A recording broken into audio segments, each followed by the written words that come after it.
Hey guys, welcome back to my channel. It's me again. So today is the final part of my Hermes unboxing. I was actually going to do the unboxing on the weekend, but I decided to do it today because I have a Chanel 22p video coming this week on Saturday that I wanted to show you guys on Saturday instead because it's going to be quite detailed. Obviously that collection is launching next week. So I have some things to show you in here. And yeah, I'm really excited. And then I'm going to talk to you about just my thoughts and feelings about my experiences shopping for these purchases.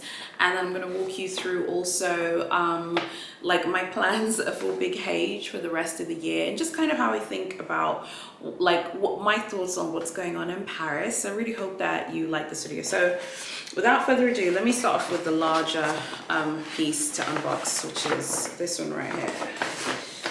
Okay, so let me show you. So this one, this is quite a large piece. So this is the box itself. I'm desperately trying to look into the lens of my new camera. It's work, okay? I struggle at times to look into the lens, but this is it. So yeah, let me just open it. By the way, this is kind of cute. Look what I saw here. I don't know if you can see it this far, but they actually have on the ribbon, it says Hermes 2022. I kind of like that. I like that. It's really, really cute. And then they have this thing here that says light-hearted. I don't know if you can read it there. Anywho, let's open it up. It really does feel, the way it's boxed, it really does feel like a gift or something, you know? It's really cute. So I'm gonna, so yeah, here we are. So here's the box. Okay. So now let me show you what I got. Oh gosh, it's so pretty. Here it is. This is what I purchased. Here is the booklet. So I was about to do it in a way that would almost fall out. It is actually this Balcon du Cuivre mug. So it's actually a mug from the Balcon du Cuivre line. So I don't know if you can see. It's actually completely family in concept. I don't know why I'm like holding it like that because it's not going to fall out. So let me pull it out now so you can have a look. Gosh, it's actually much prettier than I remember. So yeah, this is it. This is my new Balcon du Cuivre mug from Big H. And so if you watched the first half of my Big H unboxing, you'll remember that I actually bought the plates from this line. And by the way, the plates from this line are actually being resold on Fashion File for $300 each. Like, I don't know why people are reselling Big H homewares for so much money when you can just go to the boutique and you don't need to play a game in order to buy a mug and plates. Like, I will never understand that, but anyway, whatever. The artisan stamp is here, right at the bottom there. You should be able to see it's right at the bottom there. And it says Balcon du Guadalquivir. And it has the insignia and the Big H logo. So yeah, this is my new mug and I will be using this mug as my new daily mug. So I've actually just pulled it out now, and once I finish filming, I'm going to go give it to my housekeeper so she can put it with our mugs. So yeah, this is my new mug. And when I unboxed the first unboxing with the Balcon du Guadalquivir plates, they said it was actually inspired by Andalusia in Spain. So that's like the inspiration behind the hand painting. So let me talk to you guys while holding the mug. Let me walk you through the purchase. So if you watch my FSH shopping vlog, because I bought this in FSH, I bought the plates in Sevres.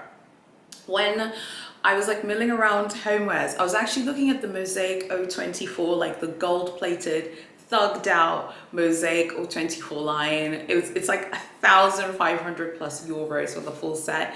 I was looking at it and then this essay pops up, honey, because they pop up on you, okay? They pop up on you there. So we start talking, we're talking in French, and then we start speaking in English. And then I'm looking for, like, I was like, oh, I like this. And I showed it to him. I didn't actually show this one, I beg your pardon. I showed him another mug, which was on the Big H website. I don't know if it's still there. If it's still there, I'll put it on the website. It just has like the Pegasus horse on it. I like that one. And he's like, that one is sold out. But he was like, have you bought from us before? I was like, yeah, I shopped at Sevres. He was like, what did you buy at Sevres? I was like, I bought these plates, and I showed him the picture of the Balcon du Guadalquivir plates, and he was like, oh, we actually have the mug. We also, and then he was like, I can also show you something else. So he showed me this one right here, and he also showed me the Passy Filia mug, which is absolutely beautiful. It has like a gold plated rim. It was like 232 euros. It's really pricey, but very pretty. I decided to go for this because I'd already bought the square plates from Sevres, so I thought, why not just get this one because it's matching. It's really, really cute. I've actually gifted one of the plates already to Edwin. I gave it to him, and he started using his, and he's like, don't touch my big H plate, like, don't touch it. I'm like, okay, that's how we're playing here. Okay, everyone's like territorial over their designer bits and pieces. But yeah, so this is my new mug. So this essay I felt like was very professional. It's perfectly nice. So when I was waiting by the Mosaic 24 table setting, I was waiting for him to come back with the mug. Another essay popped up. Okay, I was like, hello, can I help you? They make a beeline for you in FSH, honey. And I'm like, oh, I'm just waiting for another essay. And he's like, okay, and then off he goes. Like, you can't browse in there. Those of you who like browsing, go to Sevres because they do not play in there. Yeah, I like this. I think it's very simple. It's very chic. So how much did this cost? Let me tell you. Okay, so like I said, I bought it at FSH. The receipt is here. So how much did this cost? So this is the receipt. And I'm now in the system. It's actually crazy. They're in French here. It actually says at the top, facture de madame, my name, my address in Tanzania, and the name of my country. And facture, I believe, means bill or invoice in French. Like, Big H are not playing, okay? Big H are not playing at all. So my bill, my facture, my receipt says mug number 2, Balcon du Guadalquivir. It has the reference. I'll add the reference in the description below. If you're interested, it was 133 euros. That is how much this costs. So like I said, I'll put the reference below. I think this one is cute. The Passy Filia mug, I don't know if I can still find it. If I can, I'll put a picture up on the screen. Was so beautiful, so intricate. The Passy Filia one, if the line is still being manufactured in April, I will go back and get it because I have been thinking about that whole line. It's so pricey, but absolutely luxurious and super beautiful. But yeah, this is my new mug. So I'm not a, I'm actually not a massive coffee person. Like, I like tea, I like hot chocolate, and tea and hot chocolate are more my thing. So I'll be putting my tea and hot chocolate in here. A lot of the times, you know, I'm at the office working, and then sometimes I'll come back like after, you know, a long day at the office, and, you know, maybe I'll be editing videos, responding to your comments, or checking in on the Facebook group, like on my laptop. It's nice to have like something that is definitely something that's high-end and very glam. When I showed my housekeeper the plates, she was like, I'm not touching them. I didn't know that. When I showed her this, she's gonna be like, ah, I'm not touching that. But I think it's, yeah, just really, really nice. So let me show you what else I got from Big H. So I also got something small. Now, before I unbox this, let me just kind of recap. FSH, I feel like they're very formal in there. There's a real sense of formality to the essays there. I actually think the essay was actually quite nice. I thought by Big H standards, he was quite warm, but they're still very formal in there. I wouldn't say they were as nice as like the Louis Vuitton essays. I felt like at Louis Vuitton, they're very warm, very friendly. At least what I experienced when I was at Louis Vuitton at the Champs-Élysées. Not just the guy who I dealt with, but I remember at one point I was milling around in Louis Vuitton, and one essay comes up like, hi madam, are you okay? Would you like any help? Would you like to look at anything? Like, they're much more energized. I don't know how to explain it, but I think the Big H essays are just very formal. Big H is very formal. So yeah, now let me show you what I got. So I got this at the Big H beauty concession at at, where did I get it? I got it at the Big H Beauty Concession at Gallery Lafayette. And I feel like the woman who worked there, like the SA, I felt like she was just really like, I don't know, I found her to be quite patronizing and quite like rude. I was speaking in French with her, and at one point she was like, my English is not so good. I was like, it's okay, my French is okay, we can speak in French together. So I was asking her questions about this item that I'm about to show you guys, and she was like, and she was just so patronizing, like the way she was talking to me about it. Bear in mind, you guys, I'm actually have run like a successful beauty business in my own country, so I know a lot about the beauty business. That's why my opinions about Big H's beauty business, you guys, have been quite tough on Big H, and I'm not a massive fan of their beauty shenanigans, and that's because I've worked in the beauty industry. I've had a successful beauty business. I know like what the beauty products are supposed to look like, and I just found her to be super patronizing and rude, like the way I was speaking to her. At one point I asked her, I was like, do you have any more colors like of the nail varnish? And she was like, I'm gonna do it in English, but the way she was saying it in French was so patronizing. She was like, I do not have any other colors than the ones you see here. That's so rude. Like, just speak normally. Yes, French is not my first language. Swahili is. English is my second language, okay? I'm bilingual, okay? And my French is okay, it's decent. I can get by in boutiques and I can order food, but you don't need to be like, these are the colors that I have. Like, we'll be here forever just buying nail varnish. And to be fair, when I was at Sevres speaking French with the first SA who sold me the plates, she wasn't like, these are the Balcon du Guadalquivir plates. Like, come on, you're being rude. Anyway, so this is the nail varnish that I picked out. It's weird, on camera, it looks very, very coral, and it looks like it has orange tones on camera, which is so strange because it actually doesn't. It's actually very much like a true pink. So this color is called Rose Horizon. This color is this color is number 30. There's a code on here at the bottom. I'll put it on there. So it's called Rose Horizon number 30. I'm just going to try one more time because I feel like maybe the ring light is interfering or something, so that you can kind of get an idea for how it's actually meant to look. It's actually very much like a true pink. But I think on camera it's coming across like it's coral or something, or with orange tones, and it doesn't have orange tones at all. So those are the scores that I got from Big H. So just to remind you, my Balcon du Guadalquivir mug from FSH, and my nail varnish from the Hermes Beauty Concession at Gallery Lafayette. This is 45 euros, this is 133 euros. So those are basically my new scores. I think now I just wanted to kind of walk you through like the situation, like moving forward, what am I going to be doing moving forward, what I'd like to buy moving forward. So moving forward, I think the biggest thing that I learned from this trip was like, me and Edwin need to be applying like before getting on the plane. Like that's been the most like eye like opening thing. Like you need to buy yourself a day basically by applying when you're on the plane. It is high risk. Your flight could get delayed, you could miss the appointment, but if you get the appointment while you're on the plane, I mean, what a blessing, because then you start off your trip knowing whether you're scoring or not.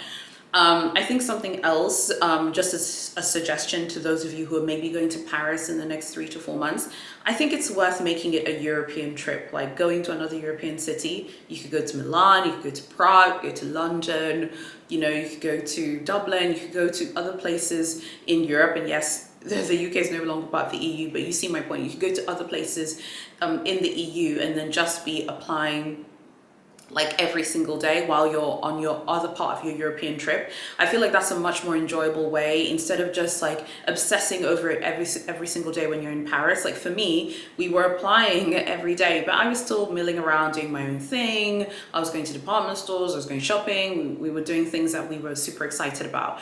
I also feel like at first I thought you could go for like 3 days. I thought that would be enough to get an appointment. I don't think that's enough. I think you need to have a few days. That's why I think it's a good idea to like go somewhere else within the Schengen zone so that you can, you know, enjoy yourself, have a great holiday, and then you never know, you might get a call, you might get the notification that you know, have an appointment, and you might actually get it, and then you're like, okay, great, I've got the appointment, you know, get on a plane or get on a train and get yourself to Paris. So what am I going to be doing? So in April, I want to go back, but this time I'm going to start in Geneva. So I actually want to go to Geneva. Geneva, all of the major luxury boutiques are there anyway, so that's fine.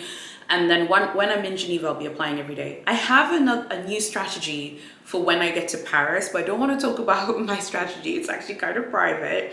For now, it's private. But in addition to Paris, I think it's important to be open-minded about other places in France. And no, I'm not talking about Lyon. The doors to Lyon have closed. I feel like that window has closed. The people in Lyon know what time it is, particularly if you're a tourist and you can't speak French. They know that you were like declined in Paris and you didn't get an appointment, and now you're trying there. And no, it's not Marseille. Apparently Marseille is not what it used to be. And if tourists ask for bags there, they will say no. It is actually two places that I've seen people talk about on Instagram, on Facebook, and in forums. Cannes and Nice, believe it or not. Apparently, they are the two markets where if you go there at the right time and you're polite and you ask for a Birkin, a Kelly, or a Constance, if they have it in the boutique, they'll probably sell it to you. So I saw people talking about this on the post forum. I saw a bunch of people talking about this in a Facebook group as well. So that was a bit uplifting for me, that if Paris doesn't work out, there are two places which maybe you could go and you could still fail and they could be like, no, we don't have anything. But many people who are tourists have reported that they have been able to score basically by going to Nice and going to Cannes. The thing that I have noticed is a lot of people, when they go to Paris, they make it just about scoring at Hermes. Now for me, my trips to Europe will never just be about that. They'll always be about, like, you know, enjoying myself, being with Edwin, having a great time. And of course, you know, you do want to score, but it's not like the be all and end all. However, I do think that you need to be proactive. And I feel like that's kind of the situation right now with Hermes. Like, you need to be a little bit more proactive. So Paris is ideal, and I would prefer to score in Paris because I wouldn't have a chance to get the shadow back in anywhere else but Paris, for example, or like a croc Kelly Pochette, or even a Kelly Pochette in Swift. Like, those bags are so hard to get. You can't get them if you're not a client with an SA. But I think that at least the benefit of the places like Cannes and Nice is that if the bag is there and if they decide to sell it to you, you probably could get a Kelly 32 or a Kelly 28 or a Kelly 25 or a Birkin 30. You probably could get that if they have it. And from what I have understood from my research is that locations like Cannes, Nice, even Monaco to a lesser degree, is that they have VIPs. Nice is a franchise, the others are owned by Big H, but they have VIPs for every boutique basically in France. And then they have big spenders. So the bags will be offered to VIPs first. If the VIPs decline, then the next people who spend a lot will be offered. If they decline, then the bags will just be there in the store. That's why some tourists have reported walking in and maybe even just buying a twilly or buying a scarf and just saying, hey, do you have a Birkin 30? Yeah, actually, I do have a Birkin 30, and they come out with it. It's not a guarantee. You could still go there and flop. But I mean, worst case scenario is like you go to Cannes or you go to Nice and then you flop, but you still get a trip out of it, you still get a holiday out of it. And when you're in Nice and Cannes, you can still be applying every single day for your appointments in Paris. So I think that's the most important thing, is being proactive. I'm not saying I'm going to Cannes, I'm not saying I'm going to Nice, but those are two places that I have heard that come up over and over again. So I've been looking into those ones to see like if it's relevant for me. So yeah, I think it's just really important to be proactive and make sure that you kind of know what you're doing. Some people go in massive groups. That's like another trend I noticed, like a lot of people are talking about in this one group, like people go in groups. Like for me, it's just me and Edwin. But I think this time it's like definitely I would have to ask Edwin to be, I think, more involved than he was this time, because the other time, you know, that we went like in early January, like he was just like applying and everything. But I feel like if your husband or your boyfriend, your spouse, like if they can maybe go as well, maybe they can go on their own and they can go and make their own profile and they can go and get their own spend on their own profile, even without you being there. I think it's worth a shot for sure. If your husband, your boyfriend, your spouse is like also really, really involved in the whole following up process. I think it is what it is, and that's the situation. I think something else is like, don't be disheartened if you don't score immediately. A lot of you were telling me that you thought that I had a really great attitude to the whole big H thing. The reason why is because, first of all, I'm not an influencer. Like, this is not my job, okay? This isn't what I do for a living. And I feel like my experience is a very realistic experience for most people. There's so much survivorship bias on YouTube. You're only ever going to see the people who score in Paris. You're never going to see the videos of, it's very rare that you see those videos. I think there's one I saw recently, but of the people who don't score or the people who didn't get an appointment, because that's not really exciting and that makes the person feel down. The reason why I don't feel down is because I just believe it wasn't my time, and if it's meant to be, it will be. And I will feel the energy, and like I said, I'm a very spiritual person. I can feel energy. I felt the energy was weak, honey, in all three of those stores. I was like, this energy is not happening. To this day, I remember that woman I saw in George Cinq, the French woman who came, and the greeter was like, let me stop you right there. Do you have an appointment? Yes or no? Because if you don't have one, you can leave. Okay, so I think that for me, it's just about being positive. Some of you were sending me like stories of people who scored when I was there. Please don't send that.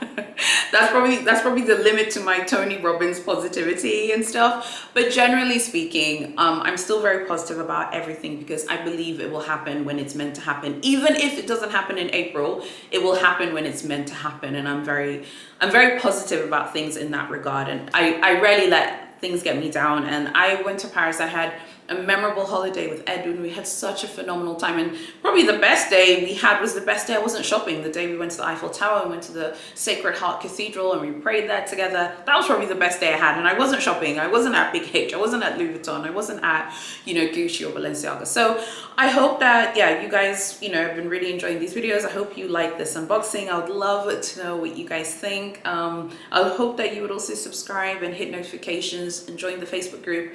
Follow me on my new luxury Instagram. My personal Instagram has reverted to being personal, so I'll be posting my personal things on there, which might be kind of boring because my personal things, I think I post weird things which maybe aren't necessarily funny, because everyone's like, your personal page is just so random. I'm like, I know. So go follow my luxury Instagram. Tonight I'm actually going to visit my mum's house. I'm going to give her my gift I got her from Louis Vuitton, so I'm really excited about that. So I'm wearing the earrings in honor of that. So yeah, I'm really, really excited about that. And then before I go, I wanted to tell you what I'm interested in buying from Big H. It's a very small list. I like these bangles. Does everyone have these bangles? Are they comfortable? I'm wearing bangles here right now. I like these bangles. I saw them at FSH. I thought they looked really good, but there were lots of people milling about the fashion jewelry section, so I didn't get a good chance to really look at them, but I really like these. I also love this Croc Kelly wallet. I love this, but I feel like I wouldn't be able to justify purchasing this until I've scored. Only because I feel like if I buy this before scoring, I feel like they can kind of be like, okay, this person is a sitting duck. We can just get them to spend and spend and spend and not deliver or furnish a bag to them. So I feel like I'd only buy this like after scoring, if that makes sense. Like I feel like I would need to score first. So yeah, that's pretty much it. I also really like this watch, but again, I wouldn't buy this watch until I've purchased my Grail piece at Cartier. And even then, I feel like if I buy this watch, I need to know I'm scoring. And by knowing, I mean like I've already been offered the Shadow, for example, or I've already been offered like a Kelly Pochette or something. I would need to know, because I feel like with Big H, you need to be careful, or they'll just get you on this like spending spree. So sometimes you need to stop, the money, because you need to make sure that you get your offer. I think you see what I'm saying. But those are three things which I really, really like at Big H, whether or not there's a bag there. But whether or not there's a bag there or not, I do really like these products. So I just wanted to shout out. I'd love to know what you guys are trying to buy this year from Big H. I'd love to know where you're traveling to. I'm so excited about my trips, Paris, Geneva, all upcoming. As long as nothing happens in my personal life between now and then, those trips are pretty much going to happen. I also have a third destination, but I'm not telling you where it is because it hasn't been confirmed yet. So yeah, so many fun, exciting things. I'm going back to my normal schedule now. So it's Thursday, I have another video on Saturday, and then next week it's 3 videos a week, okay? So I really hope that you've been liking my videos. Thank you so much for watching, and I'll see you on Saturday in my next video.